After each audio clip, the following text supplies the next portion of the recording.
The Wild Robot, Chapters 5 and 6. Chapter 5 is called The Robot Gravesite. Those otters were now hiding behind a rock, their round heads nervously poked up, and they watched as a sparkling monster emerged from the crate. I bet you that's what it looked like. The monster slowly turned her head as she scanned the coastline. Her head turned and turned all the way around, and it didn't stop turning until she was looking right at the otters. "Hello, otters. My name is Roz." The robot's voice was simply too much for the skittish creatures. The biggest otter squeaked, and the whole gang suddenly took off. They galloped back across the robot gravesite, flopped into the ocean, and raced through the waves just as fast as they could. Roz watched the otters go, but her eyes lingered on the sparkling objects that littered the shore. The object looked strangely familiar. The robot swung her leg left forward and then her right, and just like that, she was taking her very first steps. She stomped away from her crate and over the rocks and through the gravesite until she was standing above a broken robot body. She leaned in and noticed the words "Rosum" lightly etched onto the torso. She noticed the same words on all the torsos, including her own. Roz continued exploring the gravesite until a playful little ocean wave washed over the rocks. She automatically stepped away from it. Then a bigger wave sloshed toward her, and she stepped away again. And then a gigantic wave crashed over the rocks and engulfed the entire gravesite.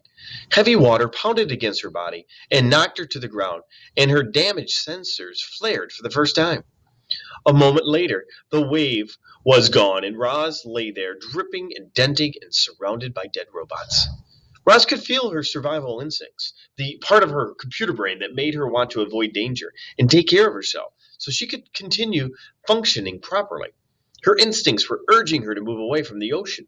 She carefully got to her feet and saw that high above the shore, the land was bursting with trees and grasses and flowers. It looked lush and safe up there. It looked like a much better place for a robot. She had just one problem.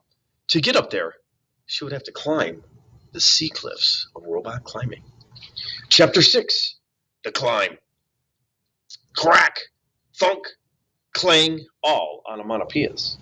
Roz was having little trouble climbing the cliffs. She had a new dent on her rear and a long scrape down her side, and she was just about to get another ding when a crab scuttled out from under a piece of driftwood. The crab looked up and immediately showed off his giant claws. Eh?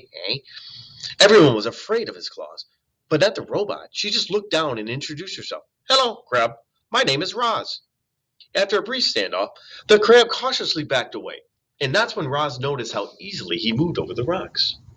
With his wide stance and his grippy feet, the crab could crawl up and down any rock face. Look at that. Crab could crawl. C sounds. That's alliteration right there. So Roz, oh, nice picture. Wait a second. We got to scan up here. Yeah. Oh, I think so. Sorry about that. Let's see where we're at here. Well, we can't quite see it there. There it is. Decided to try out his climbing technique. She spread her arms wide and clamped each of her hands onto the cliffside. She jammed on one foot into the crack and lifted her other foot onto a narrow ledge. And just like that, she was climbing. I think that's what the picture is. Roz moved awkwardly at first. A chunk of rock crumbled in her hand, and she had trouble finding footholds.